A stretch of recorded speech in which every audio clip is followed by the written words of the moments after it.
Sakkardara police ठाण्यात एका व्यक्तीच्या बेपत्ता होण्याची तक्रार दाखल झाली होती। सुरुवातीला ही एक मिसिंग केस वाटत होती, मात्र पोलिसांना संशय आला आणि तपासाची दिशा बदलली।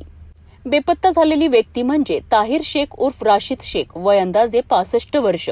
कुटुंबियांनी दिलेल्या माहितीनुसार तो अचानक बेपत्ता झाला होता।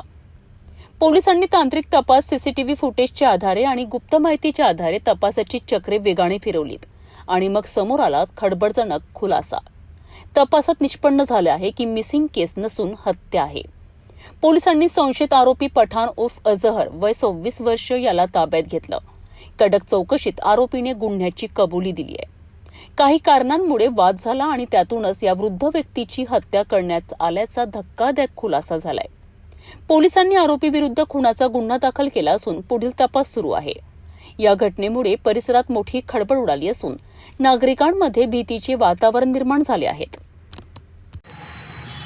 सक्करदरा पोलीस स्टेशन हद्दीमध्ये एक व्यक्ती आहे, तिचे पती मिसिंग होते आणि 6 महिन्यापासून ते मिसिंग असल्यामुळे पोलीस स्टेशन सक्करदरा येथे आपल्याकडे मिसिंग दाखल आहे, परंतु सदरची व्यक्ती मिळालेली नाही आहे। तर सदर आपल्याकडे त्यानंतर एक गुन्हा दाखल आहे। सदर गुन्ह्यातील जो आरोपी आहे एक गोंधू बाबा आहे की बाबा त्याला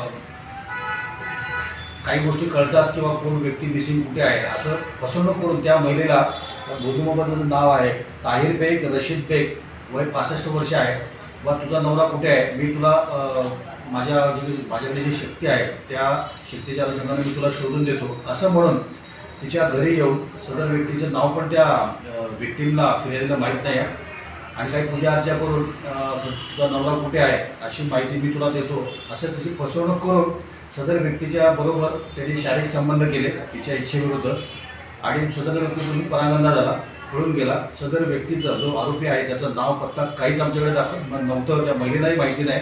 त्या अनुषंगाने महिलेला नंतर सर्व महिलेने झालेल्या प्रकार तिच्या नातेवाईकाला सांगितल्यानंतर सर्व नातेवाईकांनी पोलीस स्टेशनला आले आणि तिने तक्रार दाखल केली। त्या अनुषंगाने सक्करदरा पोलीस स्टेशन अपक्रमांक 143/26 64-2 भारतीय न्याय संहिता याप्रमाणे आमच्याकडे गुन्हा दाखल झाला आणि सदर आरोपीची काही माहिती नसताना आम्ही तपास पथक पाठवून सदरचा आरोपी जो आहे अमरावती जिल्ह्यातील राहणारा आहे, त्याचं नाव पत्ता नसताना 24 तासामध्ये सदर आरोपीला अटक केलेली आहे आणि त्याची पोलीस कस्टडी रिमांड घेऊन पुढील तपास करीत आहोत। सध्या जे आरोपी आहे त्याचा काही रेकॉर्ड आहे का, बॅकग्राऊंड आहे? आरोपीचं काही रेकॉर्ड नाही आहे, तसं काही रेकॉर्ड आमच्याकडे अजून उपलब्ध नाही आहे।